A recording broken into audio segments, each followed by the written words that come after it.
In today's video, I'm going to teach you how to activate a Lycamobile bundle via USSD, the app, the website, or customer service. Before you start, make sure you have enough credit in your account to cover the cost of the bundle you want.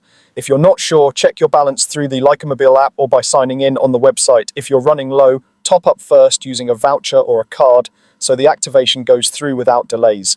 It also helps to be in an area with good signal, as weaker coverage can interrupt the process.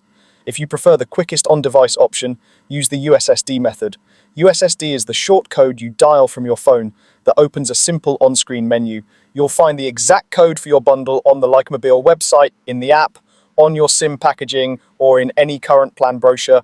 Once you have it, dial the code, press the call button, and follow the menu prompts to pick your bundle and confirm. Keep the phone awake until you see the confirmation on screen. After that, wait for a confirmation text. If nothing arrives after a short while, try the code again, move to a spot with better signal, or use one of the other activation methods. If you'd rather handle everything online, open the Lycamobile app or sign in on the website.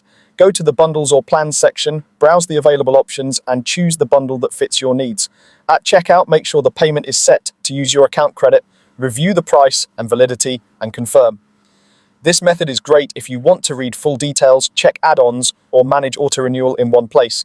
Make sure you have a stable internet connection while doing this so the purchase completes smoothly. You can also activate a bundle by calling customer service. Call from your Lycamobile number if possible, have your mobile number ready, and know the exact name of the bundle you want. A representative will guide you through the activation and may verify a few account details for security. Standard call charges or usage rules may apply, so keep that in mind. After activating by any method, look out for a confirmation message, then toggle airplane mode off and on, or restart your phone to refresh your connection. Finally, open your browser or an app to confirm your data and minutes are active. If you see any issues, double-check your credit, bundle selection and coverage, and try the alternative method that suits you best.